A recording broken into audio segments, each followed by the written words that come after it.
And now for my favorite deception of any game that we've played for the channel. Oh my god, I hated you for this. This was so much fun.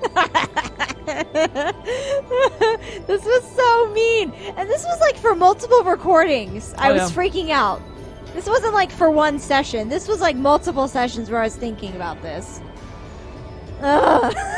So for those who didn't watch the other playthrough, I don't want to spoil anything too much, because our goal is not to spoil things too tremendously for people who haven't seen this yet somehow, but essentially we're going to do exactly what Duke Cayenne proposed, which is receive an offer to join the Noble Alliance. Yeah. And I told Michaela that, you got to talk to everybody and, let them make their case, and then you have a big decision to make at the end. Oh, God. There is no decision. No. No, there is not. So this is what Duke Cayenne looks like from up close. It's hard to believe that I've ended up in the same room as the leader of the Noble Alliance. Although, I guess we did meet back in Legram before the war broke out. Reen Schwarzer. This whole segment should be voiced now, so that'll be nice. That will be nice. Truth be told, we don't want this war to drag on any more than you do. Really? We only acted as we did, due in part to our dearly departed Chancellor's behavior being far too unreasonable to justify turning a blind eye. He garnered the trust of His Majesty, and in turn misused that trust. He flagrantly disregarded this nation's beloved culture and traditions, treating Erebonia as if it were his own personal property. Surely you too noticed this. Well, I can't say I disagree. We did hear story after story during our field studies about how aggressive his policies were, about the way he didn't care how many enemies he made as a result, creating terrorist groups like the Imperial Liberation Front.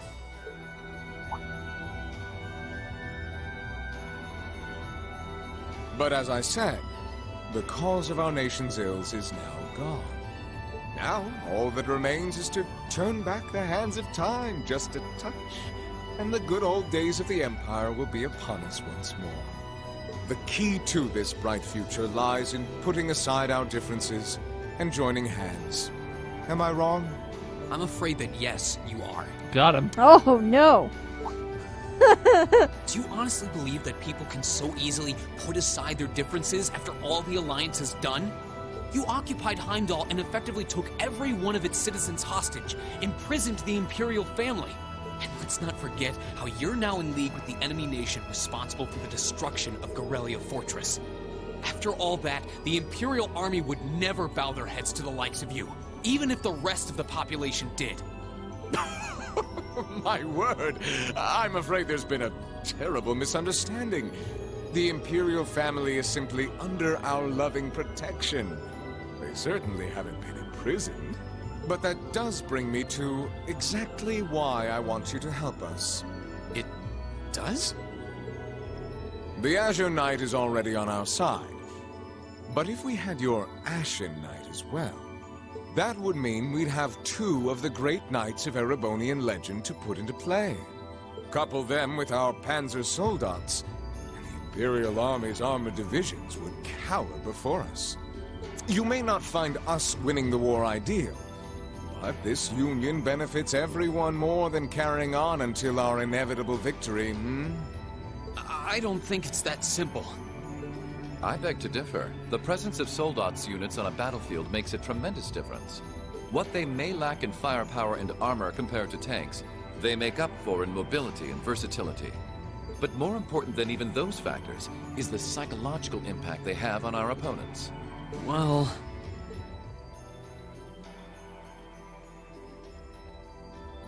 They're only human.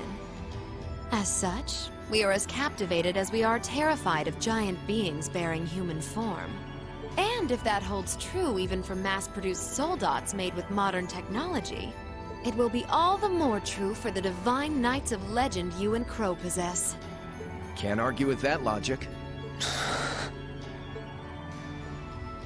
I will say it once more. Gileath Osborne is dead, and with his death, all that's left to be done is end this ridiculous war and return order to the Empire. Only then will everything be as it should. That includes both your pleasant academy life and the peaceful days of darling Elise and her friend the princess. Are you trying to? Whatever you ultimately decide, their safety is guaranteed. Yeah, Rufus is like, all yeah, right, he's like, Duke Cayenne, let's okay, calm down a hold little bit on. here. Let's not piss him off. I would ask that you promise him this, if nothing else, Your Grace. But of course, I'm not a monster. Rufus. We may stand on opposite sides of this conflict, but I still sit on Thor's board of directors. As such, I feel like that's not how that. Okay, that's fine. it's awkward. There's not really a board of directors meeting right now, and he Right. also just whooped his own student's ass. But besides that, Right. And in that capacity, I suggest you consider carefully the choice before you. After all, every soldier must decide for himself whether a cause is worth fighting, perhaps even dying for. I look forward to hearing your answer. see ya. Bye. Your ship now, I guess. Yep, you can take the steering wheel, son, or wherever, whatever. Now you don't voice the rando soldiers? Nope. Nah, they're just to your guest room. they're just gonna handcuff us and take us away. Actually, they will not do that. You can They're have just- fried fish and chips fish and chips. It's the best. aboard the Pantagruel. Tentacruel. Please no. Can you? Tenta. Can someone mod a giant Tentacruel in place of the Pantagruel though? Like that'd be hilarious. Just have that floating through the sky. I would join that faction. Yeah, right? In a heartbeat, I'd be like sold. I'm in. I'm You're like, in. we haven't even pitched yet. No, I'm Don't in. care. You Your pitch was when you drove up. exactly. Oh, whoa. Okay, I don't remember seeing the water details. Jesus. I'm more impressed by the chandelier, which is, quite honestly, maybe the most ridiculous chandelier I've ever seen. Oh man, I wasn't looking at the chandelier. I was too distracted by the bubbles in the wall. I'll have to check the tape. Also, this room is like the size of our house. Okay, that's not true. But Listen, let's ease it off a little bit here. whoa there. It's the size of, like, Elliot's house. Yeah, there we go. Like the first floor. It's the size of like a first All floor. that's left to be done is only that includes. Yeah. Yes. I suggest heard you. consider after I look. It was literally 15 seconds ago. Yeah, we remember. It's hard to argue that this war began because the noble faction went too far. But the longer it goes on, the more people are going to suffer. Am I really okay with that? If I join them, I could reduce the number of victims, be friends with Crow again, free Elise and Princess Elfin. No, this isn't that simple. Think, Rain, think. I was able to reunite with the others, but Elise and Princess Elfin are still in the Alliance's custody. What's the best thing I can do? This isn't just about me. What do all of us want to do? Keep racking your brain like that, and smoke will start coming out of your ears.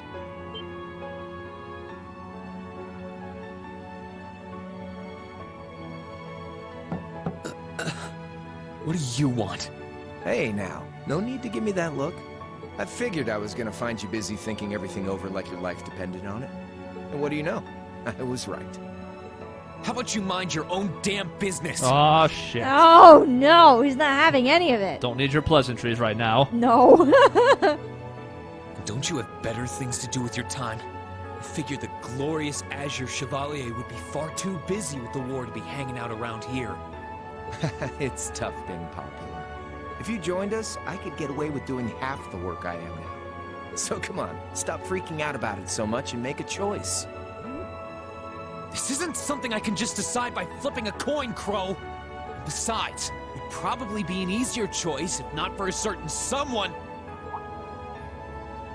What's that in your hand, anyway? I'm mad, but I'm stopping. I am actually hungry, so food is gonna Grub, of course. dictate my life. Kinda early, but I brought you your lunch. Mind if I join you?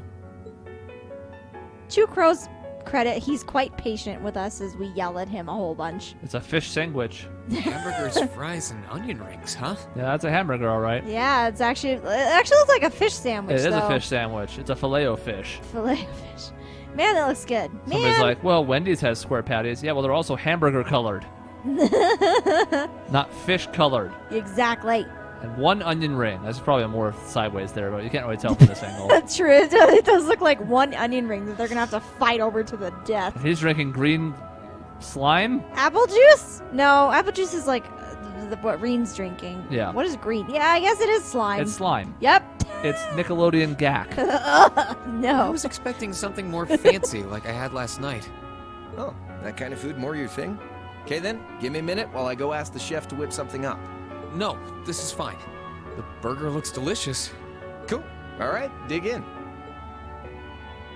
It's a salmon burger, says someone in the This comments. tastes kind of different from a Probably. normal burger. We're gonna get into this. Yeah. Oh, no wonder. It's got whitefish in it. I know, Yep. but we don't call that a burger. It's a fish A sandwich. fish sandwich. That's correct. Stop it. Man, I miss Sonic's fish sandwiches. I feel like they don't have them anymore. and it Don't makes talk to me sad. about Sonic. But they're so good. Also, hot dogs are not sandwiches. Get that bullshit out of here too. No, Yeah, they're called fish burgers. no. No. Pretty good, right? Yeah. Crow, you Tartar monster. sauce makes for an unusual extra flavoring too. That's how you know this is all nonsense and this is evil just surrounding us because Yes. it's not a fish burger. Only monsters would call it that. Yes. This tastes amazing. All right, Sean, we're gonna need you to make a choking noise, but just really, really quick. It's actually an eating noise, but it sounds like you're choking for a millisecond. Great. Perfect. Thank you. You're done for the day. That's a wrap on Sean Chiplock, everybody. I like this way more than the food I had last night, to be honest. Well, glad to hear. Guess it was worth putting my cooking skills to the test after all. Wait. Whoa, made did this? you see the mirror Yeah. operate in Yeah. the scene? Was my first time cooking in a while, too. Sharon could probably do better, though. But I wanted to give it a shot anyway. This stuff was like soul food back in Jirai, where I grew up. Jirai, yep. Confirmed. Jiraiya. Thank you. Oh. To think, all the time we spent searching for the leader of the Imperial Liberation Front, and he was right under our noses. Crow Armbrust from the Jirai SEZ. Oh, yeah. Vita was using some weird thing of hers to let you see what was going on, wasn't she? So I guess you saw what happened there. Yeah. Jirai was that special economic zone in the northwest you guys went to during our August field study, too. We didn't run into anything like that in the Jirai Special Economic Zone. Though, I guess that makes sense seeing as it's under the direct control of the Imperial government and not a noble. I seem to recall that it was annexed 8 years ago. Is that right?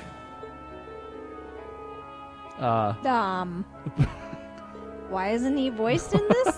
What? That's a weird one. Yeah, that is weird. So you ended up going back to your old hometown then? That's not a fluke, because I feel like there were 1 or 2 lines in the original game that were unvoiced. Not like ones I skipped, but ones that just didn't have it for some reason. But there's 2 in a Right. row, so like, I Yeah, don't know. that's weird. I don't get it. Yeah, by pure coincidence. It's changed a lot since I was last there, so it was kind of surreal being back again. But it was nostalgic in its own way, too. It's been bugging me for a long time now. What could have made you want to join a group of terrorists like the Imperial Liberation Front?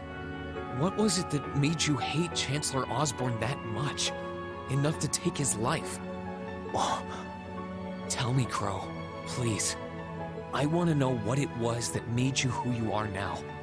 What kind of place Jirai was, how you lived there, and what you were doing before you entered the academy and met Toa, Angelica, and George. Where's the fun in prying into a guy's past? Save all that talk for your number 1 in class. Who's the lucky girl anyway? Elisa?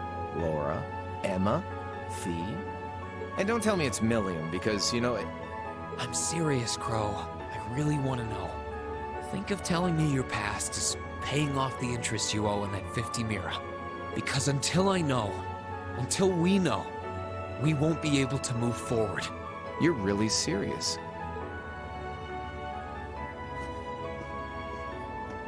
Jumps out the window. Crow? I can't talk about it. It's too painful. It isn't that big of a deal, you know. It's got nothing on yours, that's for sure. If you find yourself thinking that's all when I'm done, well, I warned you. So, you really want to know? Yeah. Nothing you say will change my mind. Please, tell me. All right, you win. Like I said, it's just your run-of-the-mill sob story. Pick up any history textbook and you'll probably find a dozen others just like it. It's the kind of story that's so common no one bothers to remember it, like it never even happened. Back in those days, Jirai was known as Jirai City. It was a city-state off the coast of northwest Zemuria that prospered through maritime trade with West Erebonia, North Ambria, and Remiferia. It had a population of around 150,000 people, so it wasn't exactly a big place or anything. Because of that, the surrounding nations left it alone and let us live out our days in peace. We were pretty fortunate, all things considered. Until about 20 years ago. That was when the North Ambrian disaster struck, and much of the Principality of North Ambria was turned to salt. And as a result, trade on the northwest shore was reduced to virtually nothing. Day after day, Jirai's prosperity started to fade away. Still, it wasn't all bad. We had our fishing, our historic landmarks, our septium mines. We could make use of those to get trade going again, both to keep our state running and to help out North Ambria. In fact, the one who advocated that approach was the mayor, my grandfather. He was the last mayor Jirai City ever had. He was a stubborn old bastard, but he had this wry sense of humor, and was well loved by everyone. I lost my mom and dad early, so he was also my only living relative. He taught me just about everything a guy could know. He was like a mom, dad, and your old master rolled into one, I guess. Anyway, fast forward to 10 years ago. Out of nowhere, we received this proposal from the Erebonian government. They said they wanted to extend a railway line from Heimdall all the way to Jirai. We relied on the sea for trade before, but there wasn't any reason to believe we couldn't benefit from being connected to Heimdall by rail. The proposal drew overwhelming support from the city's council, and as a result, my grandfather was forced to accept. Within a year, the city had all of its old life back and then some. The streets were more bustling than ever. I like to imagine the horse is, like, corrupt. So he's really excited about the money over there that's falling from the sky in the briefcase. Yeah. It's like, hey, that one is mine. But keep in mind, this was the result of huge amounts of imperial capital flowing into the city. Land and buildings we once treasured were bought up left and right. Everything became a target for investment. People only cared about making money. Something similar supposedly happened in Crossbell too, but unlike there, no opposition existed in Jirai. My grandfather sensed something was off, and he tried what he could to get the situation under control. Then one day, someone blew up the railway line leading to Jirai. Everyone demanded that it be repaired as quickly as possible. Everyone except the Imperial government. Instead, they panned our national security arrangements for being insufficient and threatened to withdraw all Imperial capital.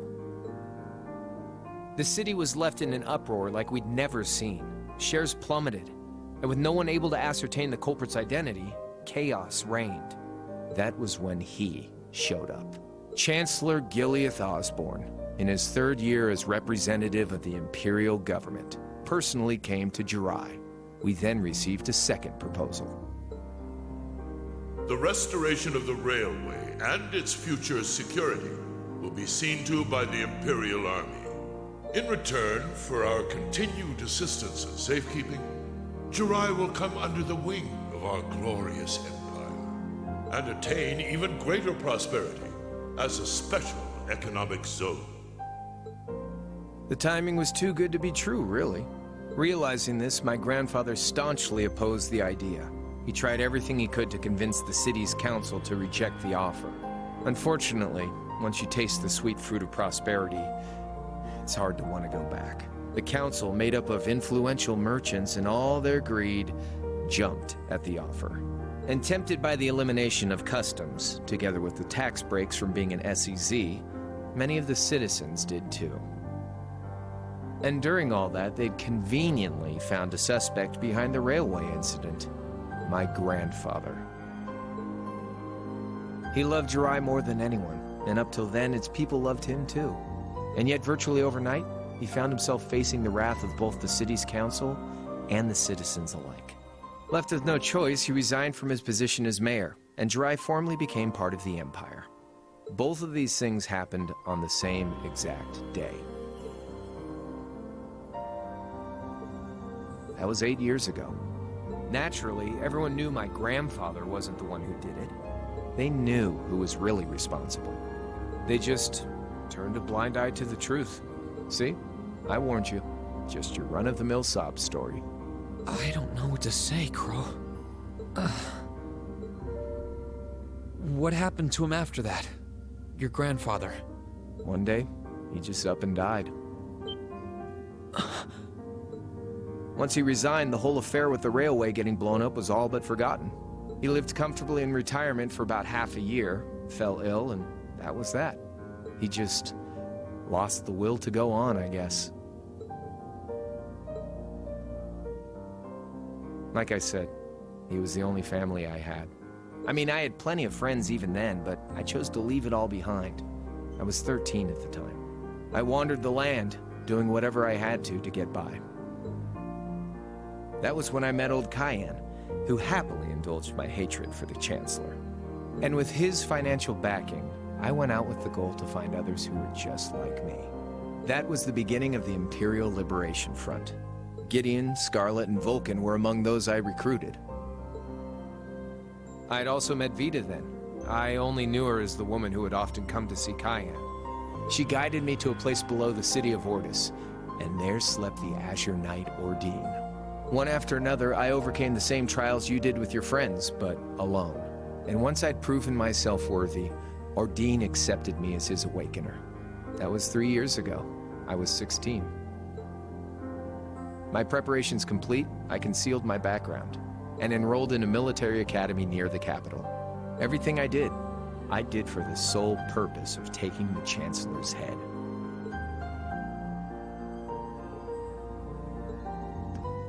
Come on now, what's with the face? You look sadder about all this than I do.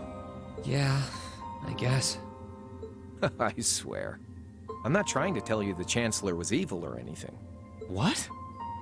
Still, there's no denying that he managed to outwit my grandfather. And he may have lost, but Pop's always loved a good gamble.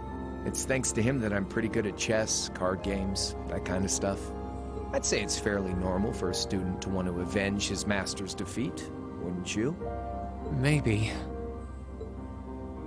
At the end of the day, there's no denying this country has problems, and the Chancellor's methods were making them worse. I studied those problems, worked out how to use the situation to my advantage, and then won the game with an all-or-nothing gamble. But when you think of how peaceful Jirai is now, I'd say I've got a duty to clear up the mess left behind by my game too, which means ending this war and restoring peace. So it's only when that's done that my game is truly over.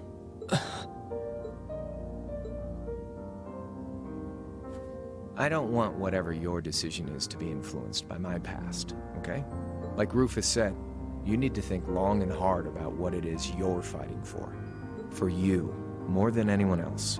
Yeah, but Crow... Anyway, I think I've stuck around here for long enough. You're gonna be treated as a visitor. Well, sort of. It's about time for the higher-ups to head back to Heimdall, so go ahead and pass the time however you want.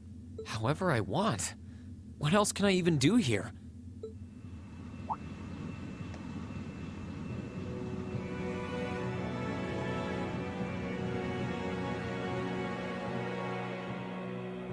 Well, not that, for one thing.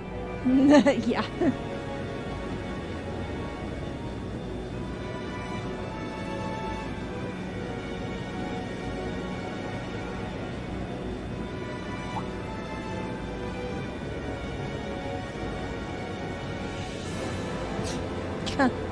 Bye.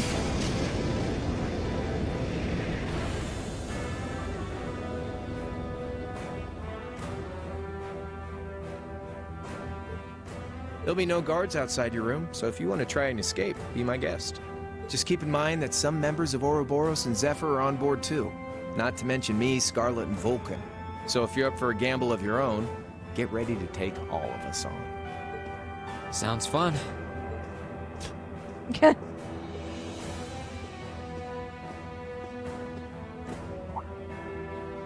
Oh yeah, one more thing.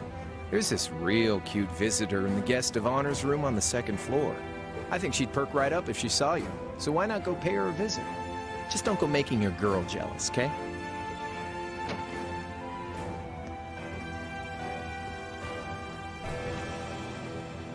I wonder who he means. He said she's in the guest of honors room. Well, I can't waste much time here. I told everyone I'd definitely come back soon. Right now, I need to gather as much information as I can. I can make my choice after that. At least then, it'll be an informed one. Time to choose. This was so upsetting, this whole sequence. Had to talk to everyone and be like, oh god, a decision. Well, here's our scope. Yep. 7 people. We're just going to tackle them whatever order they're in, because I'm not wandering around to do them in some other order. Someone inside.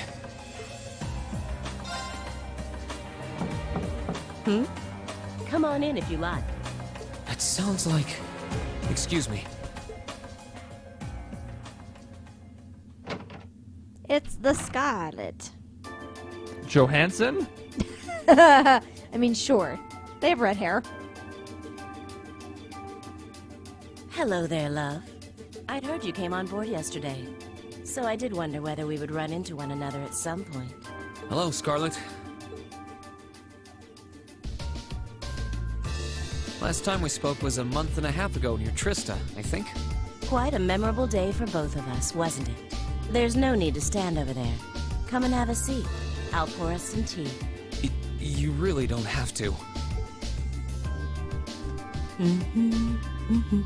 That's not whistling. That's humming. Oh, I guess there's no harm in chatting for a bit.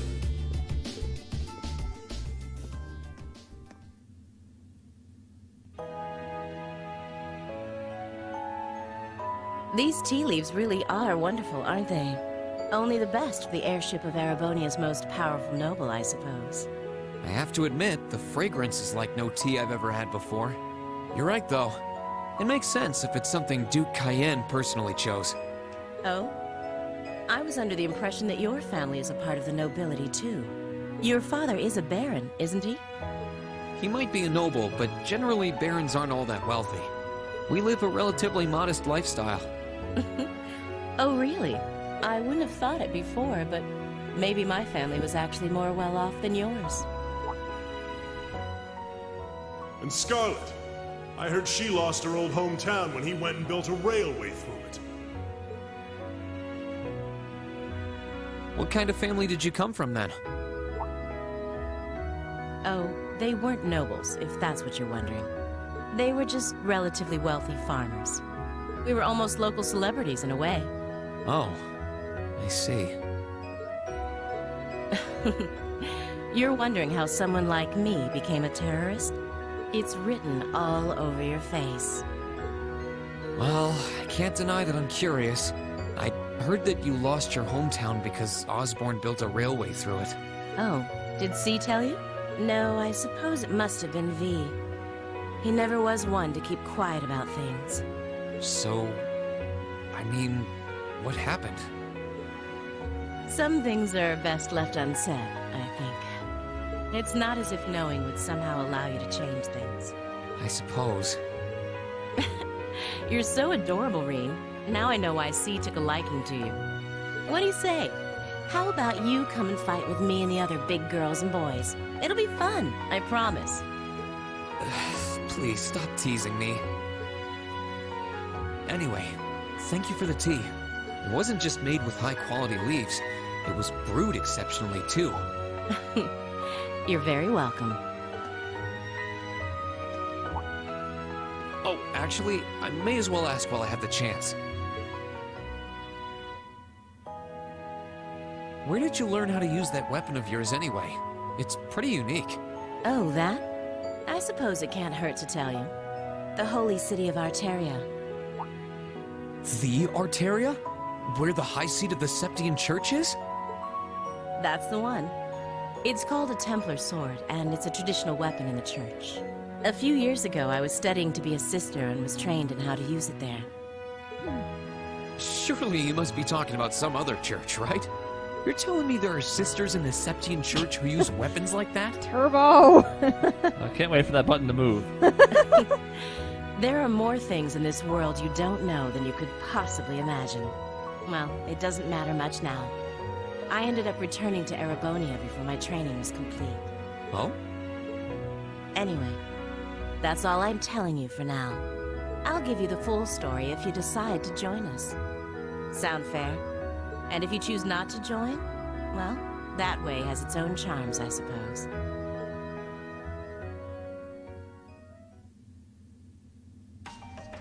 She ended up being a lot friendlier than I expected her to be. I wonder how much of what she was saying about being a sister was true. She seemed to really hate the Chancellor. I wonder what she intends to do now that he's gone. Yeah, the Chancellor hate is going to be a recurring theme. For a few of these folks, at least. For most of them. Most of them, that's actually accurate. Doo-doo-doo. Nobody likes this guy. And, you know, they're right not to. He sucks. This is especially weird to me, and you can definitely, like, hear it in her voice there, where that's Sharon. I know, that's what I was saying! It's like, why did they not have her voice originally in this?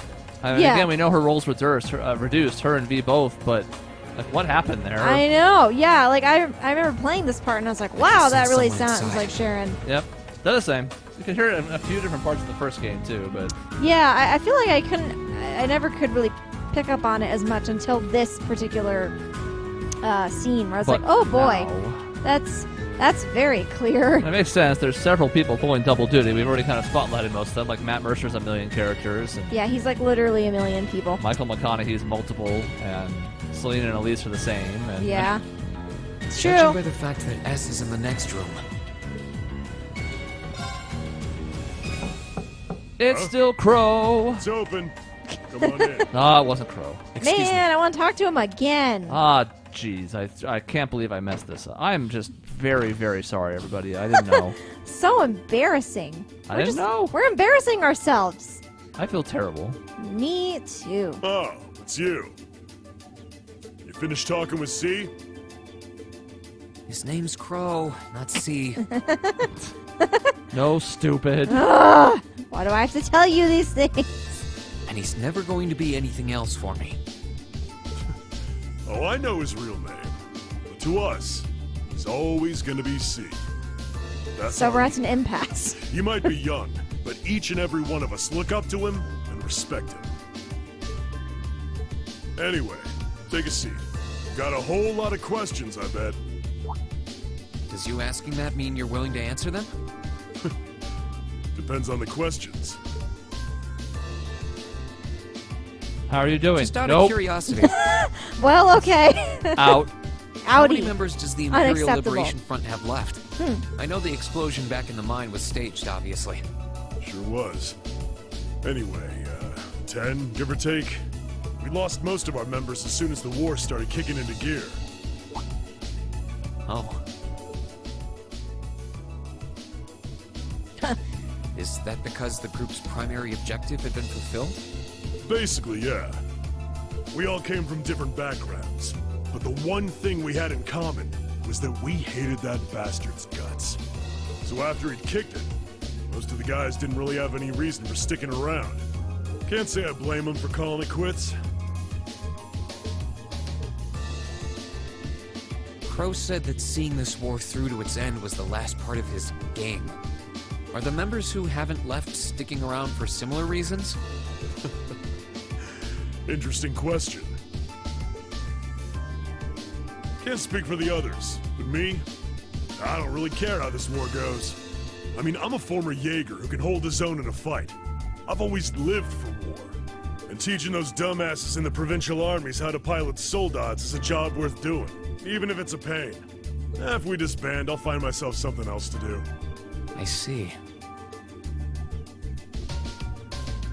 I can't defend the assassination of the Chancellor or what you did near Trista. But I'd be happy if you chose to disband at least. You're a funny kid. Being oddly nice to us after all the shit we caused, don't you think? The cycle of hatred's gone on for long enough. The crimes you've committed will never vanish, but no one wants this war to go on longer than it has to. It's not as though you guys want war, do you? That's enough of the niceties. You've got time to worry about us. Use it to worry about yourself. Whether you choose to side with the Alliance or go against them, you've got a tough road ahead, whether you like it or not. It's got such a weird shaped face. I don't understand the deal with his face in game, because like in the there's like in his artwork, he looks so different from how he looks in game, and it's weird. Looks like his face caved in by whatever gave him the scar. Right? It does look like that. It looks like it's concaved a little bit. Ugh. I don't like it very much. Make sure to think long and hard before you decide. And if we end up as enemies again, show me what you got. Show me what you got. On the battlefield, I mean. Not in your pants. Excuse me. I had to clarify that. Either way, I'm going to say, excuse me. Yeah. Bye.